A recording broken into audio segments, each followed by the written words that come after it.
A boy lies in the dark on a bed of cut reeds, 12 years old, listening to the breathing of 40 other boys around him in a stone room with no fire. Somewhere beneath his cloak, a stolen fox cub has just sunk its teeth into his stomach, and he has decided in that instant that no sound he makes will give away what he has done. 2,500 years later, in a glass-walled room at a university in California, a 4-year-old girl sits alone at a small table, staring at a single marshmallow, one hand pressed flat over her own eyes, trying with the entire strength of a 4-year-old's will not to look at it. Between these two children lies almost the whole of recorded human history.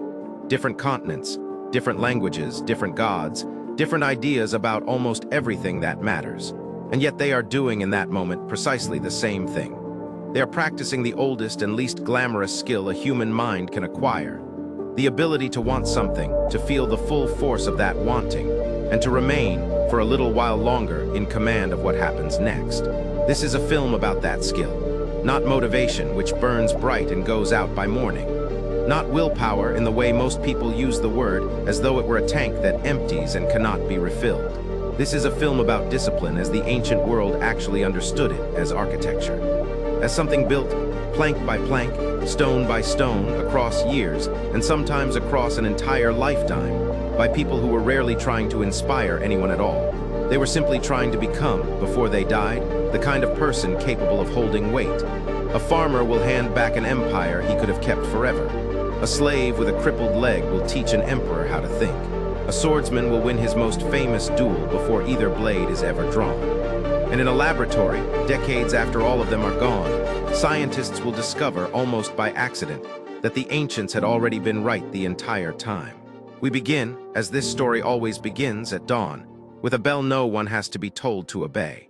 Before sunrise, in a stone courtyard somewhere in the hills above the Aegean, a bell rings once. No one hurries toward it. No one needs to. The men who rise at that sound have risen at that sound for so many mornings that the bell no longer feels like an instruction. It feels like breathing. This is where our story begins, not with a rule, but with a rhythm so old it has become invisible. We tend to imagine discipline as a fence, a wall built to keep something out: pleasure, comfort, rest. We picture a stern figure standing over us, arms folded, watching for the moment we slip. That image is almost entirely wrong, and it has cost a great many people their potential. The word itself comes from the Latin disciplina, instruction, the knowledge passed from a teacher to a student. Not punishment, not restriction. A structure of learning repeated until it becomes structure of being. The Romans who first used the word this way were not describing a cage. They were describing a building, something with beams and load-bearing walls, something that could hold weight precisely because it had been built with care, plank by plank, morning after morning. Consider a cathedral. No single stone in a cathedral is remarkable. Cut one from the wall and hold it in your hand, and you will find nothing but ordinary rock, unpolished, unremarkable, indistinguishable from 1,000 others quarried the same season from the same hillside. And yet stacked in the correct order, following a design refined over centuries, those ordinary stones hold a ceiling in the air for 1,000 years. They outlive empires. They outlive language. What makes a cathedral is not the stone. It is the architecture, the pattern that turns accumulation into permanence. Discipline works the same way. A disciplined life is not made of extraordinary days. It is made of ordinary ones, repeated with such fidelity that they begin, over years, to bear weight no single day could hold alone. We are going to spend the next several hours inside that idea, traveling through the courtyards of Sparta and the war camps of Rome, sitting beside a slave who taught emperors and an emperor who wrote like a man confessing to no one, reading the ledgers of merchants who understood that patience was a form of arithmetic, and finally arriving in a modern laboratory where scientists strapped children to a table with a marshmallow, and without quite meaning to, rediscovered everything the ancients already knew. This is not a story about willpower as most people use the word, some reserve of grit you either have or don't. It is a story about architecture, about the specific, learnable, historically tested methods by which ordinary people, across 4,000 years and a dozen civilizations, built lives capable of holding weight. Some of what follows will feel uncomfortable, because discipline, properly understood, always does at first. It asks you to trade the pleasure of the moment for the shape of a life, but stay with it. The people you are about to meet, the Spartan boy who learned to steal his own dinner and hide the theft even under a fox's bite, the Roman consul who left his plow to save a republic, and then walked back to that same plow 6 days later, the Stoic slave who discovered that no man could truly own another man's mind. Each of them found something on the far side of discomfort that the comfortable rarely find at all. They found freedom, not the freedom to do anything they wanted in the moment, the freedom that comes from no longer being ruled by the moment at all. Picture a valley in the southern Peloponnese, ringed by the peaks of Mount Taygetus, the light coming down hard and dry across a plain the Spartans called Laconia. It is the 7th century before Christ, and in this valley a civilization is conducting an experiment no state before or since has attempted with such totality, the deliberate manufacture of discipline as a form of citizenship. At age 7, a Spartan boy was taken from his mother's house. Not sent to war, not yet, but removed from the softness of the household and placed into a system the Spartans called the agoge, a word that means, roughly, the raising or the leading. From that morning until his 30th year, his life belonged to the state's method of building him. The boys of the agoge slept on reeds they cut themselves from the banks of the Eurotas River, no blankets, so that they would learn indifference to comfort. They walked barefoot to harden their feet against any terrain. They were fed deliberately less than a growing body required, not out of cruelty for its own sake, but because hunger was itself a curriculum. A hungry boy who wants to eat must solve a problem. He must observe, wait, and act with precision. So the boys were taught to steal food, and this is the detail that startles most modern listeners. Theft was not merely permitted, it was expected. What was punished severely, was not the stealing. It was getting caught. The Greek historian Plutarch, writing centuries later, preserved a story that has outlived nearly everything else we know about Spartan childhood. A boy, having stolen a live fox cub and hidden it beneath his cloak, was stopped and questioned by an officer. Rather than reveal the theft, the boy stood in silence while the animal, panicked, tore into his stomach beneath the fabric. He said nothing. He gave no sign of pain. According to the account, he died there, still concealing what he had done, rather than accept the shame of exposure. Historians debate how literally this story should be taken. Plutarch was writing generations after the events he described, working from a tradition already thick with legend, and the ancient sources themselves disagreed on many details of Spartan life.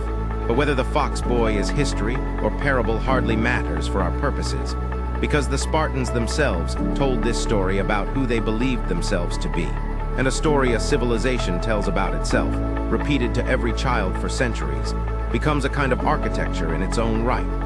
It shapes what that civilization's people expect of themselves before they have done anything at all. This is the first principle worth extracting from Sparta, and it is easy to miss because the details are so extreme. Discipline, at its origin, is not primarily about behavior. It is about identity. The Spartan boy did not merely follow rules imposed on him from outside.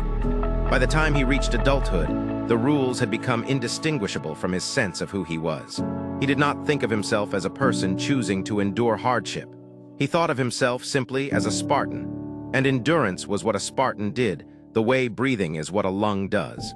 Modern psychology, working independently and 26 centuries later, arrived at something remarkably close to this insight. Researchers studying self-control have repeatedly found that people who frame a behavior as an identity, I am someone who exercises, rather than I am trying to exercise, sustain that behavior longer and with less internal friction than people relying on willpower alone. The Spartans never read a psychology journal, but they had discovered, through brutal trial across generations, that the most durable discipline is the discipline that stops feeling like a choice and starts feeling like a fact about oneself. There is a second lesson buried in the agoge, subtler than the first. The training was almost never done in private. Boys competed, ate, slept, and suffered together in groups, watched by older boys who had passed through the same trial and now enforced its standards on the generation behind them. Spartan discipline was communal architecture, not individual willpower. A boy who wavered did not merely fail himself. He was seen failing by peers who had proven visibly that the standard could be met. We should be honest about what Sparta cost to produce this discipline. It was a society built on the enslavement of a conquered people, the Helots, whose labor freed Spartan citizens to spend their lives training for war. And Spartan military culture treated the Helots with a brutality that even other Greek states found disturbing. The agoge was not benevolent. Weak or sickly infants were, according to ancient sources, sometimes left exposed on the slopes of Taygetus. a practice historians still debate the frequency and reality of, but one the Spartans themselves claimed as policy. This was not a warm philosophy of self-improvement. It was a totalitarian machine for producing soldiers, and much of what it demanded of children would rightly be considered abuse by any modern standard. And yet, stripped of its cruelty, examined only for its structural insight, the agoge left behind a principle too valuable to discard along with the society that produced it. That discipline internalized as identity, reinforced by a community that holds a visible standard, becomes far more durable than discipline imposed as a rule to be obeyed. The Spartans did not build soldiers by asking them to try hard. They built soldiers by making hardship the definition of belonging. At the Battle of Thermopylae in 480 BC, some 300 Spartans under King Leonidas held a narrow mountain pass against a Persian force ancient sources numbered in the hundreds of thousands. A figure modern historians consider wildly exaggerated, though the actual Persian army was still vastly larger than the Greek defenders. The Spartans were slaughtered to the last man, but they held the pass long enough to buy the rest of Greece time to prepare, and the manner of their death became, almost immediately, the most famous act of discipline in the ancient world. According to Herodotus, when a Persian envoy warned the Spartans that Persian arrows would be so numerous they would blot out the sun, a Spartan soldier named Diogenes is said to have replied that this was good news. They would fight in the shade. Whether Diogenes truly said this, we cannot know with certainty. Herodotus was writing history in a tradition that valued a well-turned anecdote as much as strict verification, and he himself sometimes noted his own doubts about the stories he collected. But the reply survives for the same reason the Fox Boy survives. It captures, in a single sentence, what 30 years of discipline had built inside these men. A mind so thoroughly reshaped by training that even facing certain death, it could still locate something to find droll. The discipline of Sparta was not confined to its men. Plutarch preserves a saying attributed to Spartan mothers, handing a shield to a son departing for battle, instructing him to return carrying it, or carried upon it, meaning either that he should come home victorious, having held his position in the phalanx rather than throwing away his heavy shield to flee more easily, or that he should come home dead, born on the very shield he had refused to abandon, rather than come home having survived through cowardice. Whether any individual mother ever spoke this precise line, or whether it survives as a distilled expression of an entire culture's expectation, it reveals something the rest of the agoge only implies. That Spartan discipline was not a code imposed on reluctant sons by a distant state, but a standard actively maintained by the entire household, including the women who, by most ancient accounts, managed Spartan estates with an independence unusual among Greek city-states precisely because their husbands were so often away at war or in the communal barracks. A discipline held only by the person practicing it, unsupported by the household and community surrounding them, tends to weaken under sufficient pressure. A discipline reinforced at every level of a surrounding culture, by the drill instructor, by the peer sleeping on the next bed of reeds, and by the mother waiting at home with a specific, unambiguous standard for what an honorable return looked like, becomes, as Sparta demonstrated across centuries of Greek warfare, extraordinarily difficult to break. That is what an architecture of discipline can do to a human mind, when the foundation is laid early enough and reinforced consistently enough at every level of the surrounding culture. It does not merely change what a person does. It changes what a person is capable of feeling, standing in the very worst moment of their life. Move now from the dry hills of Laconia to a plow, standing in a furrow of wet Italian soil, sometime around 458 BC. A man is walking behind an ox, turning earth on a small farm across the Tiber, when a delegation of senators arrives on his land, out of breath, formal robes dusty from the road. They have come to tell him that Rome is surrounded, that an enemy army has trapped a Roman force in the hills, and that the Senate, in its desperation, has voted to make him dictator, absolute ruler of Rome, with total power over the army and the state, because he is the only man they trust to save it. His name was Lucius Quinctius Cincinnatus, and according to the Roman historian Livy, he had been farming that same small plot since losing his fortune and his political standing years earlier. He wiped the dirt from his hands, put on the toga the senators had brought for him, and walked to Rome. What happened next is the detail that made Cincinnatus, for the next 2,000 years, the single most cited example of civic discipline in Western history. He raised an army, marched to the relief of the trapped legion, defeated the enemy in a matter of days, and then, with total, unchecked power over the most formidable military force in the ancient Mediterranean sitting in his hand, resigned it. He gave the office back to the Senate. He walked home. He picked up the plow again. Livy tells us the entire episode, from the delegation's arrival to Cincinnatus's return to his farm, lasted 16 days. Historians today treat much of early Roman history, including this story, with real caution. Livy was writing more than 4 centuries after the events he described, drawing on oral tradition and earlier historians whose work has not survived, in a period when Roman writers openly used the past to teach moral lessons to the present. We cannot verify the 16 days or even confirm every detail of Cincinnatus's biography with the confidence we might want. But once again, as with the fox boy of Sparta, the historical uncertainty is almost beside the point. Rome told this story about itself for the same reason Sparta told the story of the boy and the fox, because it described, in a single unforgettable image, the exact quality of character the culture wanted every citizen to aspire toward. George Washington was compared to Cincinnatus so often after voluntarily relinquishing power at the end of his presidency that the Society of the Cincinnati, an organization of American Revolutionary War officers, took its name directly from the Roman farmer, and the city of Cincinnati, Ohio, was named in his honor. What made Cincinnatus's discipline different from the Spartan boys is worth sitting with.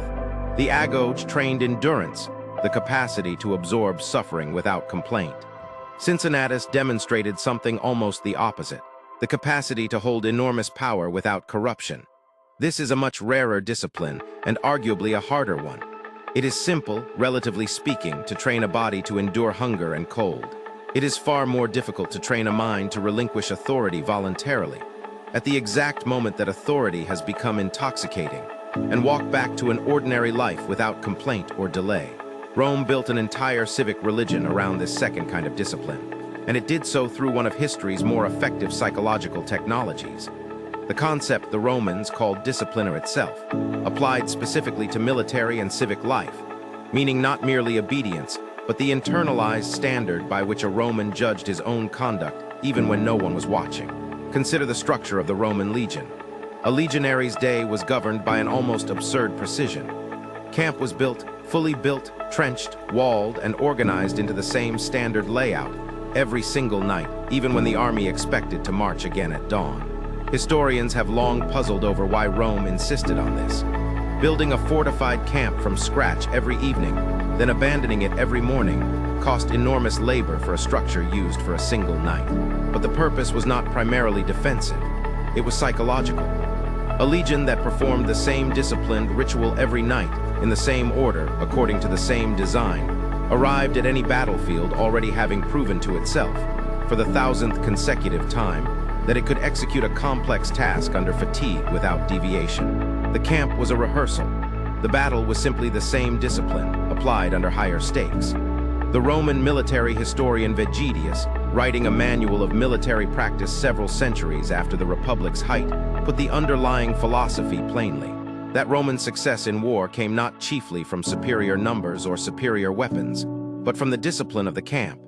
The relentless daily training that made difficult things automatic, so that on the day difficulty actually mattered, nothing about it felt unfamiliar. There is a mental model buried here that is worth pulling loose from its Roman context and holding up to modern light. We tend to imagine that confidence produces competence, that if we could just feel sure of ourselves, we would perform well under pressure. The Roman legion inverted this relationship entirely. Competence, drilled to the point of automation through relentless daily repetition, is what produces confidence. The legionary did not feel calm on the battlefield because he was naturally fearless. He felt calm because his hands had performed the same maneuvers so many thousand times in camp that fear had nothing new to attach itself to. The battle, for his body, was not really a new event. It was simply Tuesday, at a slightly higher volume. This principle recurs so often across the history of high-performance human institutions, military, athletic, artistic, that it deserves to be named directly. Discipline is not the opposite of ease. Discipline is the manufacturing process by which difficult things are converted into easy ones. The person who appears to have preternatural calm under pressure is very rarely fearless by temperament. Far more often, they are someone who has already rehearsed the difficult moments so many times, in so many forms, that when it finally arrives for real, some significant portion of it no longer registers as new information requiring a fresh emotional response. It registers as a familiar pattern already solved. It would be incomplete and dishonest to the historical record to describe Roman military discipline purely in the admiring terms of the knightly camp and the returned plow. Rome also enforced discipline through punishment of a severity that modern readers rightly find disturbing. The practice of decimation, selecting one soldier in 10 from a unit that had broken and fled, or otherwise failed catastrophically in its duty, and having that soldier beaten to death by his own comrades, chosen by lot, was employed, according to ancient sources, only rarely across Roman history, reserved for the most serious collective failures of nerve. But its rare use was precisely what made it effective as a deterrent. Every legionary knew the practice existed, and that knowledge alone shaped conduct on more ordinary days when the actual penalty was never invoked. This darker dimension of Roman discipline is worth including here, not to endorse it, but because it clarifies something important about the difference between the discipline this documentary is ultimately recommending and the discipline Rome actually practiced in its harshest form. The internalized discipline of Cincinnatus, freely chosen and requiring no external threat to sustain it, is the discipline capable of holding weight across an entire life, in private, when no one is watching and no punishment could possibly be applied. The discipline of decimation, by contrast, is compliance purchased through terror, and it tends, as Roman history itself eventually demonstrated, to produce armies that hold their positions out of fear of their own commanders, as much as out of any properly cultivated virtue. A form of order considerably more brittle than it appears from the outside, and one that offers a poor model for anyone trying to build discipline in a modern life, where no commander stands behind them with the threat of the lot. Rome eventually lost its discipline, and its empire lost its shape not long after. Historians point to many causes for Rome's long decline: economic strain, administrative overreach, repeated civil war, currency debasement, the sheer difficulty of governing territory stretching from Britain to Mesopotamia, and no single explanation captures the whole truth. But Roman writers themselves, watching their own civilization change across the centuries, frequently return to a specific worry: that the old discipline, the willingness to build the camp every night and walk back to the plow after victory, had eroded into something softer, more concerned with comfort and spectacle than with the unglamorous maintenance of standards no one was forced to keep. The historian Sallust, writing in the 1st century BC, looked back on the Rome of Cincinnatus's era with something close to grief, describing a republic that had once been held together by discipline and moral restraint, and comparing it unfavorably to the ambition and luxury he saw consuming the Rome of his own time. Whether or not Sallust's nostalgia was historically accurate, later historians have questioned how virtuous early Rome actually was. His underlying observation deserves attention on its own merits. A civilization's discipline is not a fixed inheritance, guaranteed once and possessed forever. It is a structure that must be rebuilt in every generation, the way the legion rebuilt its camp every night, or it quietly dissolves back into the comfort it was originally built to resist.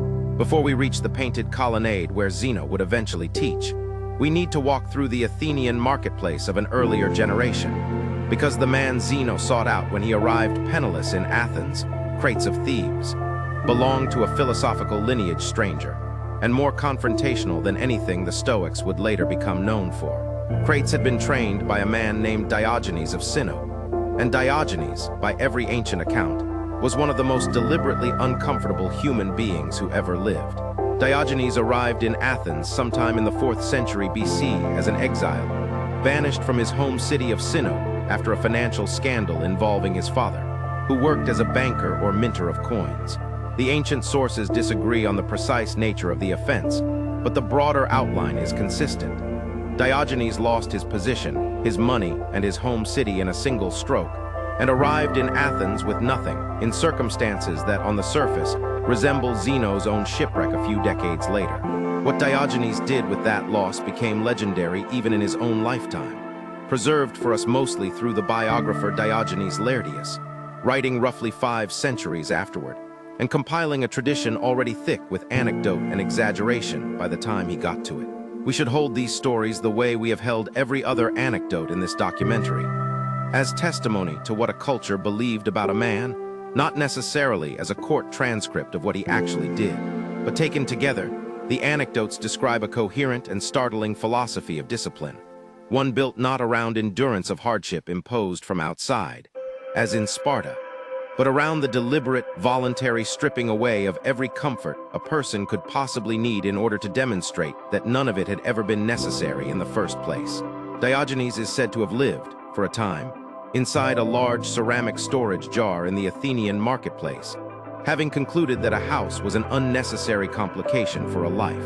He reportedly owned a cloak, a stick, and a bread bag, and even these he pared down further after, according to the famous story, watching a child drink water from cupped hands and realizing that he had been carrying a cup he no longer needed. When Alexander the Great, already master of most of the known world, visited Diogenes and asked whether there was any favor the philosopher wished to request of him, Diogenes is said to have replied only that Alexander should move slightly, since he was blocking the sunlight. Alexander is reported to have told his companions afterward that if he were not Alexander, he would wish to be Diogenes. Whether every detail of these stories survives intact from the 4th century BC or accumulated embellishment over the following 500 years of retelling, the philosophy underneath them is genuinely coherent, and it offers this documentary a discipline meaningfully different from anything we have examined so far. Where the Spartans trained discipline through imposed hardship and Confucius through decades of ritual refinement, Diogenes proposed something closer to a direct assault on the entire foundation of desire itself. His argument, in essence, was that most human suffering originates not from any genuine scarcity, but from an artificially inflated sense of what a person requires in order to be secure and content, and that the disciplined person's task is not to acquire enough to satisfy that inflated sense of need, which Diogenes considered an impossible and endless project, but to shrink the need itself until almost nothing remained capable of threatening it. This is a more radical position than anything Zeno's later Stoicism would fully endorse. The Stoics generally held that external goods like health, wealth, and reputation were merely indifferent rather than actively worth discarding, a softer position than the Cynic school Diogenes founded, whose very name derives from the Greek word for dog, reportedly first applied to Diogenes as an insult referencing his shameless, animal-like indifference to social convention, an insult he apparently wore with something close to pride.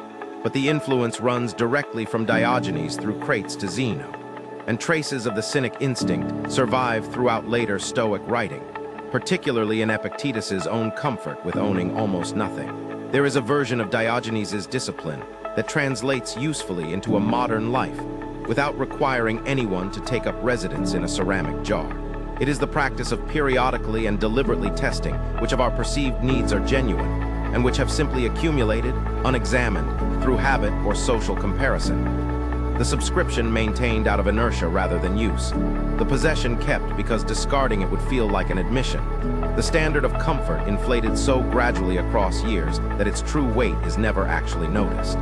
Diogenes' method was extreme by design, meant to shock his fellow Athenians out of assumptions they had never thought to question. But the underlying diagnostic question he was asking, is this thing I believe I need actually necessary? Or have I simply never tested the alternative? Remains one of the more clarifying exercises available to anyone attempting to build a disciplined life, precisely because so few people in any era ever think to ask it. Around 300 BC, a merchant named Zeno was sailing a cargo of Phoenician purple dyed toward Piraeus, the port of Athens, when his ship wrecked off the coast. He lost nearly everything he owned. Ancient biographers, chief among them Diogenes Laertius writing centuries afterward, tell us that Zeno washed up in Athens with little more than his life, wandered into a bookshop, and there heard a reading from Xenophon's account of Socrates. Something in that account struck him. He asked the bookseller where he might find a man like Socrates. By chance, the philosopher Crates of Thebes happened to be walking past the shop at that moment, and the bookseller pointed. Zeno followed him. We should treat this story, like so many origin stories from antiquity, with a measure of caution. Diogenes Laertius was writing roughly 500 years after Zeno's life, compiling anecdotes from a wide and uneven range of sources. But the essential fact behind the legend is not in serious dispute. Zeno lost his fortune in a shipwreck, and in the years following that loss, he built one of the most influential philosophical schools in human history, teaching in a public colonnade in Athens known as the Stoic, the painted porch, from which the entire philosophy takes its name. There is something worth pausing on here before we go further. Stoicism was born from catastrophe. Zeno did not develop a philosophy of discipline and endurance from a position of comfort. He developed it after losing everything a merchant of his era could lose, standing in a foreign city with nothing, forced to ask himself the single question that every genuine philosophy of discipline eventually has to answer, not, how do I get more? But, what exactly can no shipwreck take from me? The answer Zeno and his successors arrived at, refined over the following 3 centuries by philosophers like Cleanthes and Chrysippus, became the intellectual foundation for everything the rest of this documentary will explore. The Stoics proposed a division of the world into 2 categories: things that are within our control and things that are not. Our judgments, our choices, our efforts, our responses, these belong to us entirely, and no external force, no shipwreck, no emperor, no illness can touch them. Everything else, our health, our reputation, our wealth, the actions of other people, the outcome of events we have already done our best to influence, belongs ultimately to fortune. This division sounds almost too simple to be called a philosophy, but the Stoics did not intend it as an abstract classification exercise. They intended it as a daily discipline, a practice to be rehearsed each morning and reviewed each evening, the way a legionary rehearsed the construction of a camp. A Stoic did not merely believe the dichotomy of control was true. A Stoic trained themselves to feel it, through constant repetition, until the instinctive first response to any setback was not, "This is terrible," but "Which part of this belongs to me, and which part does not?" We will spend the coming chapters inside the lives of the 3 Stoics who most fully embodied this discipline in practice: an emperor, a statesman, and a former slave, because between them, they demonstrate something the philosophy itself insists upon, that this discipline of mind is available regardless of a person's station in life. It made no difference to the Stoics whether a man ruled an empire or owned nothing at all. The discipline was the same discipline, because the mind being disciplined was, in the end, the only thing that had ever truly belonged to him. It is the year 170, or thereabouts, and the Roman Empire's northern frontier is under sustained pressure along the Danube River, where Germanic tribes have been pressing against the border for years. In a military tent somewhere near that frontier, by candlelight, after a day spent managing supply lines, hearing reports of skirmishes, and making decisions that will determine whether soldiers under his command live or die, a 60-year-old man picks up a pen and begins writing to no one. His name is Marcus Aurelius, and he is the Emperor of Rome, ruler of perhaps 70 million people, commander of the most powerful military machine the world has yet produced. And in his tent, at night, exhausted, he is writing notes to himself, not for publication, not for his advisors, not for history. He is writing reminders of the principles he needs to hold onto in order to remain the person he wants to be, in a role that gives him nearly unlimited power to become someone else entirely. We know these notes today as the Meditations, and their survival is itself something of a historical accident.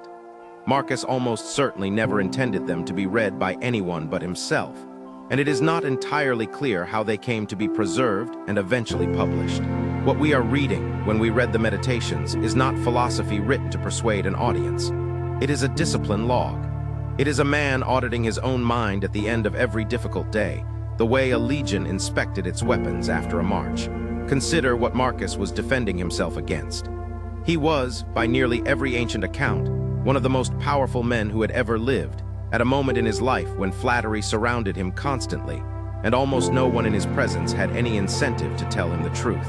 Absolute power across history has a well-documented tendency to erode the character of the people who hold it, not always through cruelty, but often through something quieter, the slow substitution of other people's honest reactions with performed agreement, until the powerful person can no longer accurately perceive themselves at all. Marcus seems to have understood this danger with unusual clarity, and the Meditations read in long stretches, like a man building a levee against exactly that erosion, one entry at a time. He wrote to himself, "You have power over your mind, not outside events. Realize this and you will find strength." He wrote, "Waste no more time arguing about what a good man should be one." He wrote in a passage that has become one of the most quoted lines in the history of Stoic writing, something to the effect that the impediment to action advances action, and what stands in the way becomes the way, that an obstacle placed in front of a disciplined mind does not halt its progress, but becomes itself the material out of which progress is made. What makes these entries remarkable is not their originality. Marcus was working almost entirely within the philosophical framework Zeno had established 4 centuries earlier, and he frequently cites or echoes earlier Stoic teachers, particularly Epictetus, whose work we will turn to shortly. What makes them remarkable is their context. This is not a philosophy student in a lecture hall theorizing about how a disciplined person ought to think. This is the single most powerful human being on the planet, at the end of an exhausting day spent making decisions that affected the lives of millions, alone in a tent on a hostile frontier, quietly rehearsing the same discipline of mind available to any person of any station, because he seems to have understood correctly that his throne could not protect him from the only battlefield that ultimately mattered, the one inside his own head.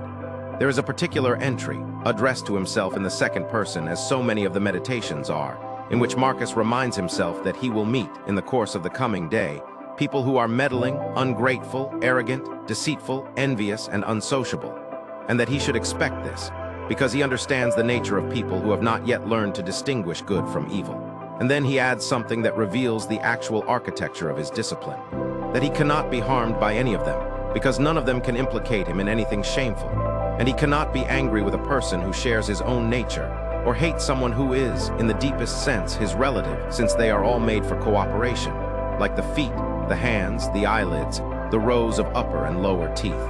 This is discipline functioning not as gritted teeth endurance, but as a kind of pre-installed emotional architecture, a set of expectations rehearsed so thoroughly, in writing, night after night, that when the actual meddling, ungrateful, arrogant person arrived the next morning, Marcus had already, in some sense, met them the night before. The surprise had been engineered out of the encounter in advance. This is the same principle we saw in the Roman legion's nightly camp building, applied not to physical maneuvers but to emotional ones. Rehearse the difficulty until it stops being able to catch you by surprise, and you have converted what would otherwise be an ambush into a drill you have already practiced 1,000 times.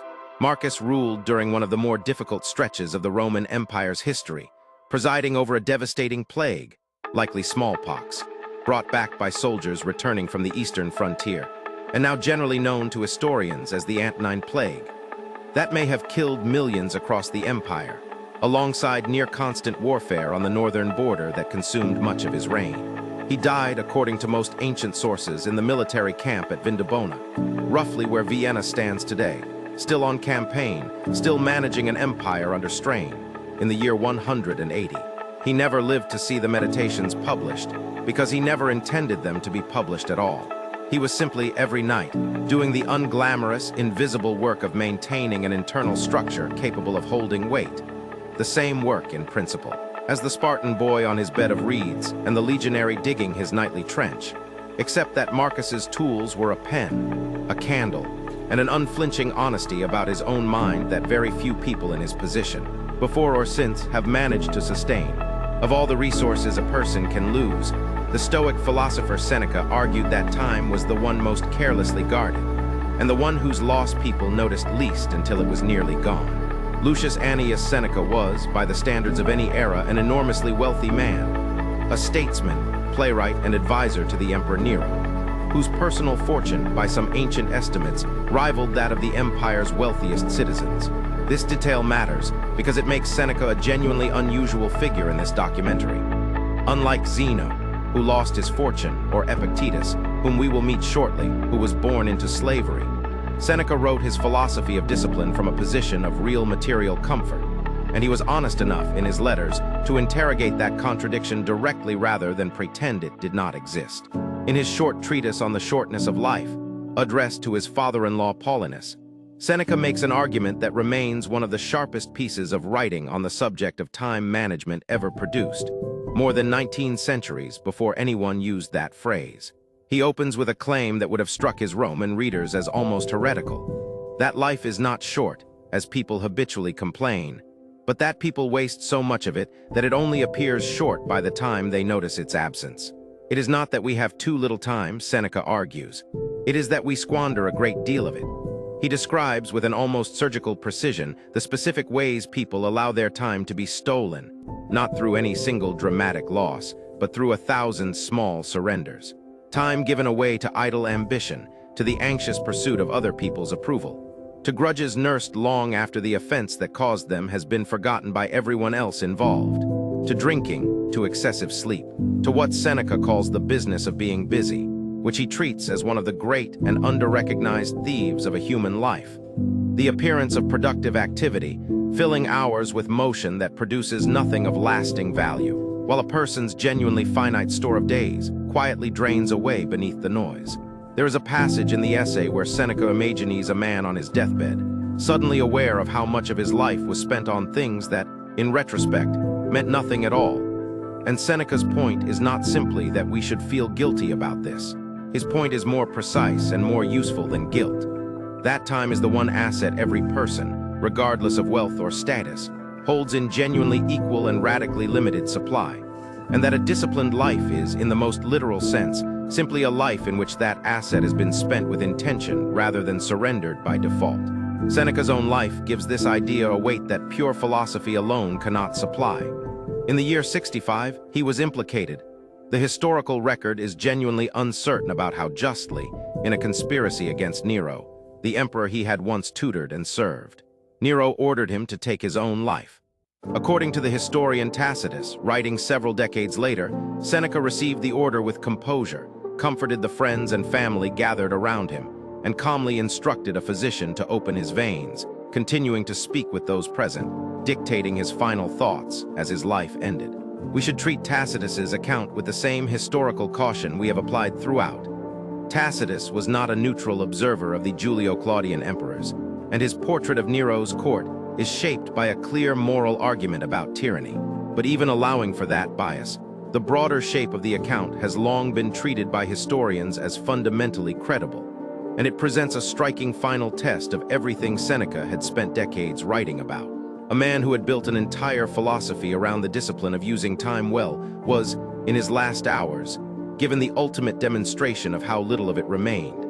And by every surviving account, he spent those final hours exactly as his own philosophy prescribed, not in panic, not in bargaining, but in the same unhurried attention to what mattered that he had spent a lifetime advocating for others. There is an obvious question worth asking about Seneca, and it has followed him since antiquity.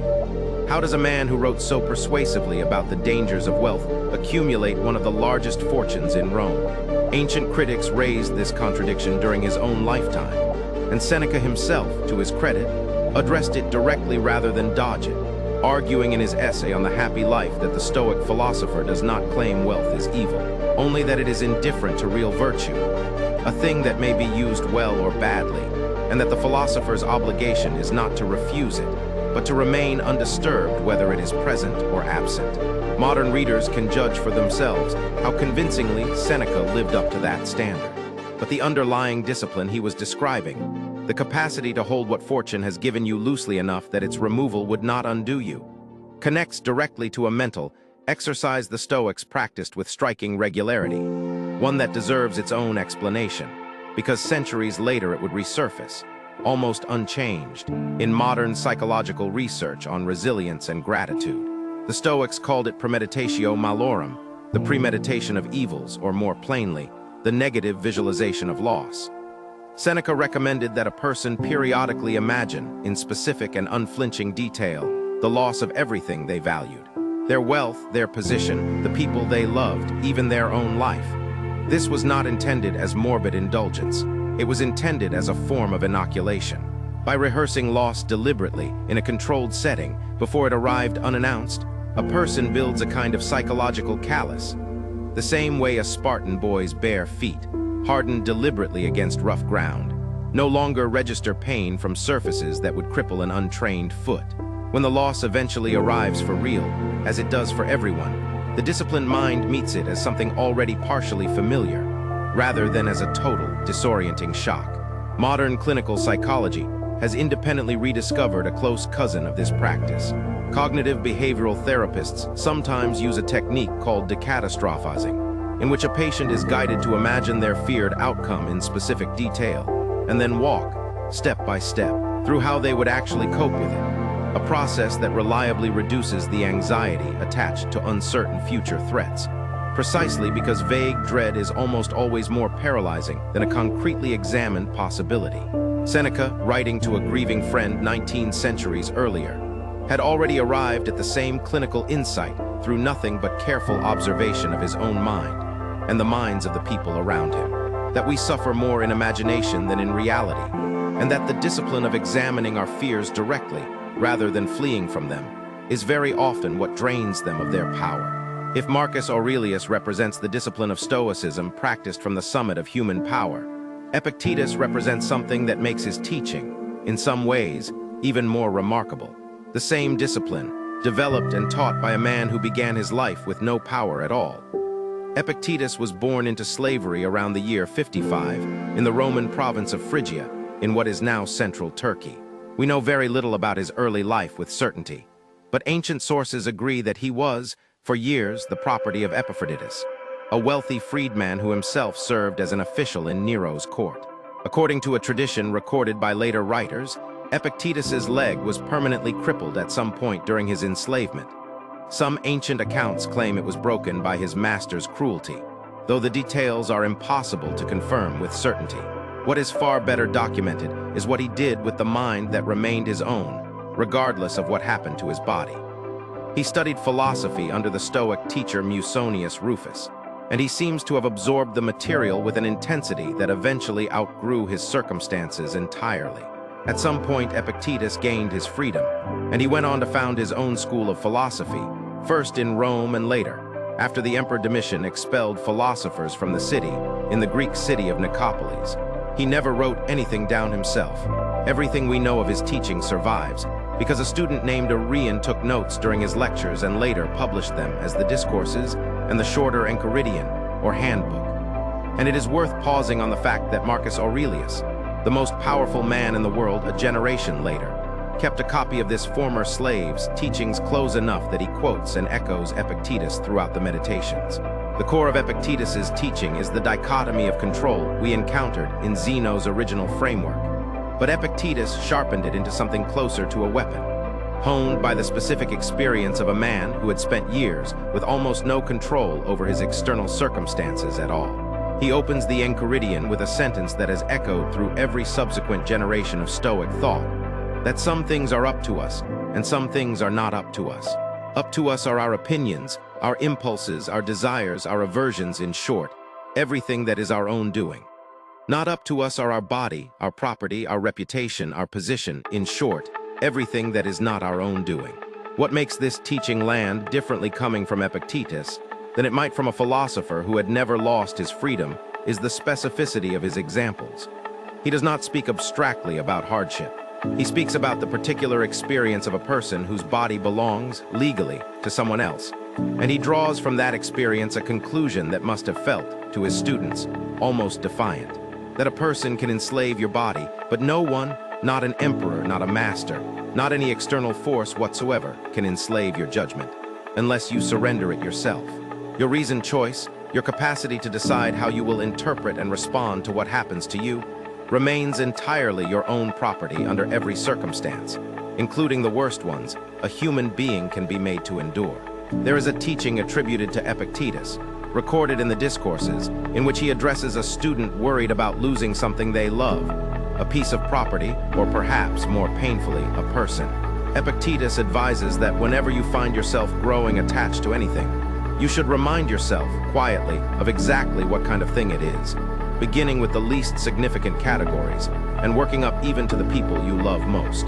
If you kiss your child, he suggests, say to yourself silently that you are kissing something mortal, not to diminish your love, but to prepare your mind for the reality that all things you love are, by their nature, temporary, and that this preparation will not weaken your capacity for love in the moment, but will protect you from a particular kind of devastation should the loss eventually come, as it does for everyone, sooner or later.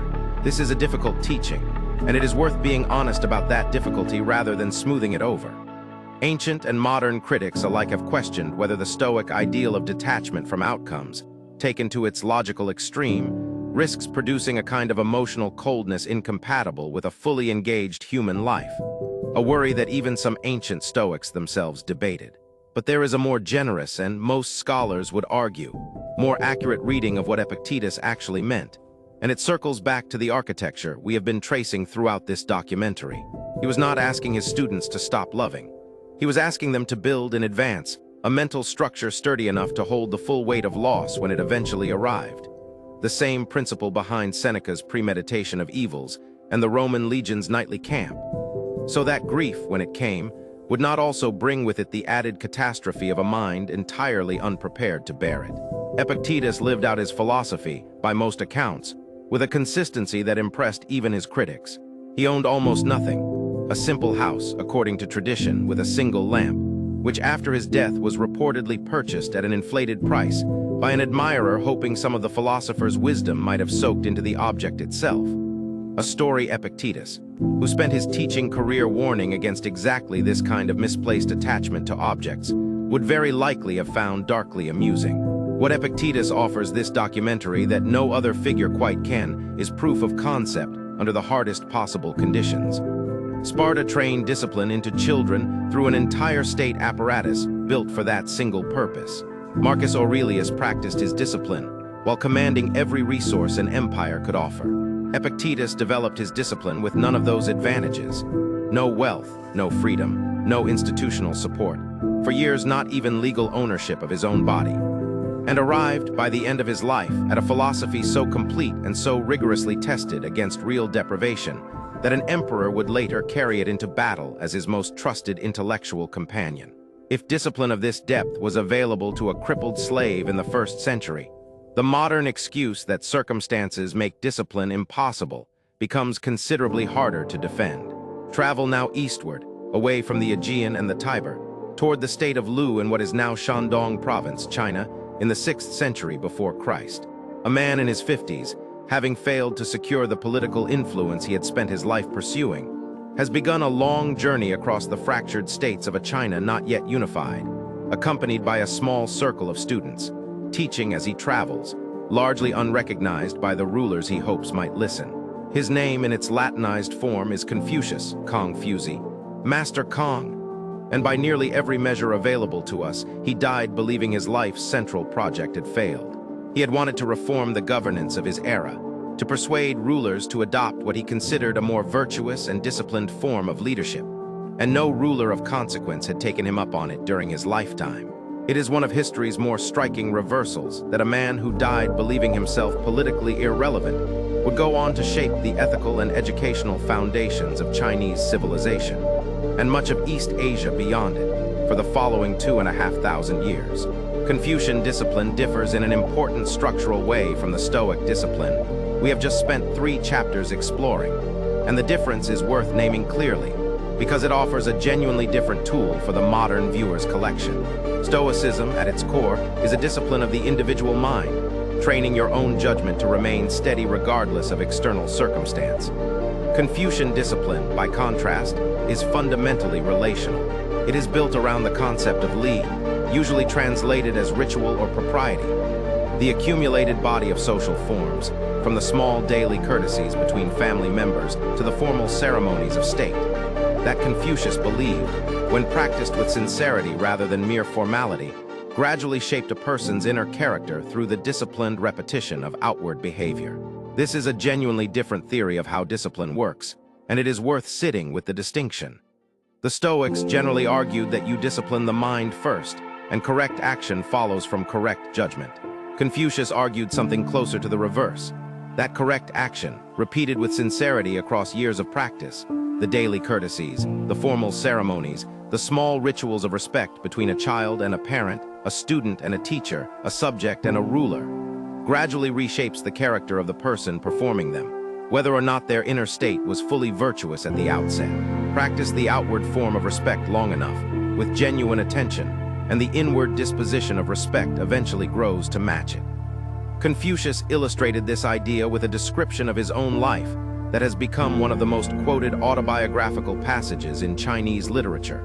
recorded in the Analects, the collection of his sayings compiled by his students after his death. He described his own moral development in stages by decade. At 15, he set his mind on learning. At 30, he had planted his feet firm. At 40, he had no more doubts.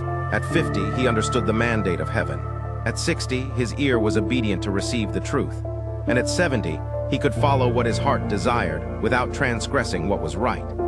That final stage deserves particular attention because it describes something close to the ultimate goal of every discipline we have examined so far. A state in which what a person wants to do and what a person ought to do have become, through decades of patient practice, the same thing. This is not suppression. Confucius is not describing a 70-year-old man white-knuckling his way past temptation through sheer effort of will. He is describing the arrival, after 55 years of disciplined practice beginning at 15, at a point where the disciplined behavior and the natural inclination have fully merged, where doing right no longer requires restraining a competing impulse, because the impulse itself has been reshaped by the practice. This progression matters enormously for anyone trying to apply these ancient principles to a modern life, because it corrects a mistake many people make when they first attempt to build discipline. The expectation that the internal struggle should disappear quickly, within weeks, and the discouragement that follows when it does not. Confucius is describing a process measured in decades. 15 years passed between setting his mind on learning and achieving firm footing. Another 25 passed before the doubts disappeared entirely. This is not a discouraging timeline. It is, properly understood, a permission slip, an ancient master, whose wisdom shaped a civilization, openly admitting that his own discipline was a lifelong construction project, assembled patiently across 7 decades, rather than a switch flipped in a single burst of motivation. There is a story recorded of Confucius, during his years of political exile, being trapped for a period between the states of Chen and Kai, his party running so low on food that several of his students grew weak, and one of them, a disciple named Zilu, approached the master visibly angry, asking whether even a noble person is meant to endure such hardship. Confucius is said to have replied that the noble person does indeed endure hardship, but the small-minded person, when confronted with hardship, gives way to unbridled license, meaning that the true test of a disciplined character is not whether difficulty arrives, since difficulty arrives for everyone eventually, but what a person allows themselves to become once it does. Confucius gave this entire disciplined trajectory a single name, the Junzi, usually translated as the gentleman, the exemplary person, or the person of noble character. Though Confucius was explicit, in a manner genuinely radical for his era, that this was a status earned through cultivated conduct rather than one inherited through noble birth. Any person of any station, willing to submit themselves to the long discipline of ritual, study, and self-examination, could, in principle, become a Junzi, while a person born into aristocracy who neglected that discipline remained, in Confucius's own repeated formulation, merely a small person, regardless of the wealth or title attached to their name. This was, in its own context, as quietly subversive an idea as anything Diogenes shouted at Alexander in the Athenian marketplace, or Epictetus, taught from the position of a former slave. That the deepest form of human excellence was available to anyone willing to do the patient work of cultivating it, and unavailable, no matter how much privilege surrounded them, to anyone unwilling to do that work at all. This distinction between hardship as a test of character and hardship as an excuse for its abandonment appears, in one form or another, in nearly every tradition explored in this documentary. It appears in the Spartan boy's silence beneath the fox's teeth. It appears in Seneca's calm dictation as his own veins were opened. And it appears here, 6 centuries before either of them, in a hungry philosopher on the road between 2 minor Chinese states, teaching his starving students that the measure of a disciplined life is not the absence of difficulty, but the quality of a person's conduct once difficulty has arrived, and comfort is no longer available as an alibi. There is a particular kind of discipline that has nothing to do with enduring hardship, and everything to do with resisting the urge to act before action is warranted. It may be the hardest discipline of all, because it offers no visible proof of effort. No one applauds a battle that was never fought. No one notices the disaster that patience quietly prevented. Sometime in the 5th or 6th century BC, the exact dating remains genuinely uncertain among historians, and some scholars have questioned whether the text was the work of a single author at all. a Chinese military strategist traditionally identified as Sun Tzu, composed a treatise that would become the single most influential work of military philosophy in human history. The Art of War. What distinguishes Sun Tzu's approach to discipline from nearly every military tradition examined so far in this documentary is its emphasis, at almost every turn, on restraint over aggression. The text opens not with a call to arms, but with a warning about the cost of war itself, describing military conflict as a matter of such gravity to the state, a matter of life and death, the road to survival or ruin, that it must never be approached carelessly.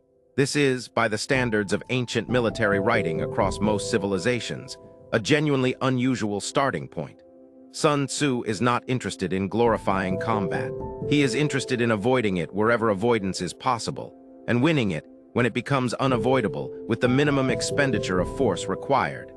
The most famous line from the text captures this philosophy in a single sentence, that the supreme art of war is to subdue the enemy without fighting at all. This is not a throwaway aphorism. It is the organizing principle behind nearly every strategic recommendation in the book. Sun Tzu argues that the truly skilled general wins the battle before it is fought, through positioning, through intelligence, through patience, through the careful cultivation of an advantage so complete that the enemy either declines to engage or is defeated so swiftly and decisively that the cost of victory remains minimal. This requires a form of discipline that looks, on the surface, almost indistinguishable from inaction, and that is precisely what makes it so difficult to practice. Sun Tzu repeatedly warns against the commander who is too eager for glory, too quick to seek a decisive engagement out of impatience or ego, too unwilling to wait for the moment when victory has already been assured by preparation, rather than gambled on courage in the moment. He describes the skilled fighter as one who first puts himself beyond the possibility of defeat, and only then waits for the opportunity to defeat the enemy, placing the entire discipline of successful action on a foundation built well before the moment of action ever arrives. There is a passage in the text describing the use of terrain and timing that has often been summarized, somewhat loosely, as the idea that one should never interrupt an enemy in the process of making a mistake. And while this precise phrasing is a much later paraphrase rather than a direct translation from the original Chinese, it captures something genuinely present throughout Sun Tzu's actual writing, an almost eerie comfort with waiting, with allowing an opponent's own impatience, overextension, or poor judgment to create the opening that a more anxious commander would have tried to force prematurely. This principle translates with unusual directness into domains that have nothing to do with warfare, which is part of why the art of war has been read for centuries not only by generals, but by business leaders, negotiators, and strategists of every kind. The investor who waits years for the correct opportunity rather than deploying capital out of restlessness is practicing Sun Tzu's discipline of patience. The negotiator who allows silence to sit in a room, resisting the urge to fill it with a concession the other side hasn't yet asked for, is practicing the same discipline. The entrepreneur who declines to expand a business before its foundations can support the weight of expansion, even while competitors rush ahead and briefly appear to be winning, is applying a strategic patience that Sun Tzu would have recognized immediately, 25 centuries removed from any boardroom. What makes this discipline so difficult to sustain in practice is that it offers almost no positive reinforcement in the moment. The disciplined warrior who avoids an unnecessary battle receives no parade. The disciplined investor who declines an exciting but poorly timed opportunity watches, often for a long while, as others appear to profit from the very move they declined to make. Patience, unlike endurance, produces no visible proof of virtue while it is being practiced. Its evidence only appears later, and often only by comparison, measured against the ruin that impatience elsewhere eventually produces. Sun Tzu closes much of his strategic advice with a return to the same principle that opened the text. That war is fundamentally a matter to be approached with the greatest seriousness, not because fighting is glorious, but because the cost of getting it wrong is catastrophic and, in many cases, irreversible. The discipline he is ultimately teaching is not the discipline of the sword. It is the discipline of the mind that decides, with total clarity and without the interference of ego, exactly when the sword should be drawn, and far more often in his account, when it should remain exactly where it is. In the early 17th century, in a cave on the outskirts of the Japanese city of Kumamoto, An elderly swordsman spent the final weeks of his life writing a short manual on strategy for a single student. He had, by his own account, fought more than 60 duels across his lifetime and lost none of them. His name was Miyamoto Musashi, and the text he completed in that cave shortly before his death in 1645, the Book of Five Rings, has since become, alongside Sun Tzu's Art of War, which he almost certainly never read, working as he was in an entirely separate tradition on the far eastern edge of the world Sun Tzu had known. One of the most widely studied texts on strategic discipline ever produced. Musashi's discipline emerged from within the broader Japanese warrior code that would later come to be known as Bushido. The way of the warrior, a body of ethical and practical principle governing the samurai class that developed gradually across centuries of Japanese feudal history, rather than springing from any single founding text. It is worth noting, in the interest of the historical honesty this documentary has tried to maintain throughout, that the word Bushido itself, and much of its most systematic codification, are considerably later than the samurai period most associated with it in popular imagination. The term was substantially popularized and formalized by the writer Nitto Benaz in a book published in 1900, partly for a Western audience, which means some of what is commonly presented today as ancient, unbroken samurai tradition is, in its specific articulated form, a more recent synthesis built on genuinely old practices and values. What is not in doubt is that the underlying disciplines Musashi describes, the cultivation of complete presence, the elimination of hesitation, the years of unglamorous repetitive practice required to make complex action instantaneous, were real and rigorously pursued by generations of Japanese swordsmen for centuries before the word that would later name the whole tradition was widely adopted. The particular discipline Musashi returns to most insistently throughout the Book of Five Rings is a state he calls, in various translations, the mind of no mind, or the undivided mind, a condition in which the swordsman's attention is neither fixed rigidly on any single point nor scattered across too many, but held in a state of relaxed, total readiness that Musashi compares, in one of the text's more memorable passages, to the surface of still water, capable of reflecting anything that appears before it without distortion, because it holds no fixed shape of its own to interfere with what it perceives. This is, in its underlying structure, remarkably close to the discipline Epictetus described nearly 15 centuries earlier and roughly 5,000 miles to the west. The discipline of the mind trained not to react automatically to fear, anger, or attachment, but to observe clearly and respond deliberately. Musashi arrived at a nearly identical psychological insight through an entirely separate tradition, tested not in philosophical dialogue, but in more than 60 duels where a single moment of the wrong kind of mental rigidity, a mind too fixed on a single expected outcome, could mean death. His most famous duel, against the swordsman Sasaki Kajiro on the island of Funajima in 1612, is said in traditional accounts to have been decided partly through psychological preparation before the blades ever met. Musashi reportedly arrived deliberately late, unsettling his opponent's composure, and fashioned an improvised wooden sword from a boat oar during the crossing, arriving already several moves into a contest his opponent believed had not yet begun. Historians note that many details of this famous encounter come down to us through later, embellished retellings, and the precise facts remain difficult to separate from legend. But the strategic principle the story has been used to teach for 4 centuries since is consistent with everything Musashi wrote in his own hand. That the outcome of a decisive moment is very often determined well before that moment technically begins, by whichever party has done the more thorough and disciplined preparation. Musashi's writing is also unusually direct, for a text this old, about the specific mechanism by which this kind of instantaneous readiness is built. He insists throughout the Book of Five Rings that mastery cannot be acquired through occasional or enthusiastic practice, but only through what he calls, in a phrase that has been translated into English in various ways, but consistently carries the sense of relentless, daily, almost obsessive repetition, training so continuous and so thoroughly absorbed into the body that in the moment of actual combat, no decision needs to be consciously made at all, because the correct action has already become, through years of accumulated repetition, indistinguishable from reflex. This closes a circle that has been forming quietly throughout this entire documentary. connecting a Japanese swordsman training in solitary caves to a Roman legion building the same camp every night to a Spartan boy drilling the same maneuvers on the same dusty field.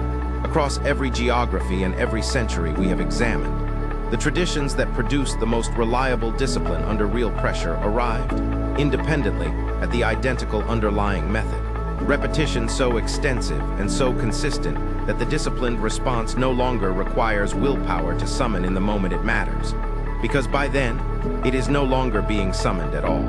It is simply what the trained mind and the trained body have already, quietly, over years of unglamorous repetition, become. In the summer of 1726, a 20-year-old printer sailing home from London to Philadelphia sat with a notebook and made himself a list. Benjamin Franklin was, by his own later admission in his autobiography, not a naturally disciplined young man. He describes himself in those years as prone to idleness, careless with money, and given to what he called errata, using the printer's term for a mistake in a manuscript to describe the mistakes of his own early life. What he built afterward, across the following decades, became one of the more thoroughly documented personal discipline systems in Western history, and it deserves a place in this documentary, because it shows, with unusual clarity, how a single ordinary person can consciously design the architecture the ancients built through culture and institution.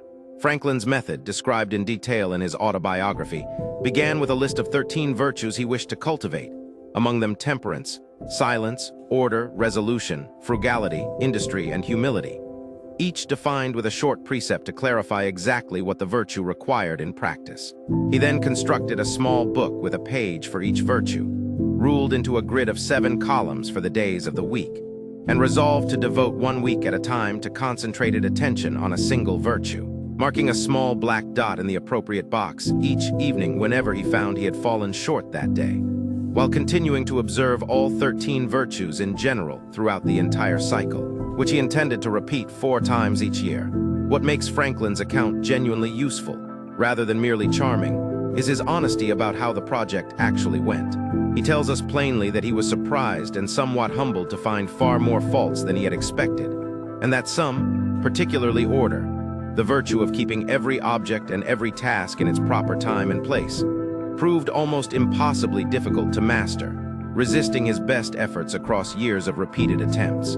He describes, with a self-deprecating humor that runs through much of his writing, a story of a man buying an axe from a smith and asking for the entire head to be polished as bright as the edge, only to grow tired of turning the heavy grindstone partway through the job and settle for an axe that was speckled rather than fully bright, concluding that a speckled axe was, all things considered, best. A joke Franklin turns directly on himself, admitting that he eventually made a similar peace with his own imperfect adherence to the virtue of order, while insisting that the attempt itself had left him a considerably better and happier man than he would have been without it. This is worth pausing on, because it corrects an assumption that can quietly creep into any documentary celebrating disciplined historical figures: the impression that discipline, practiced correctly, produces something close to flawless execution.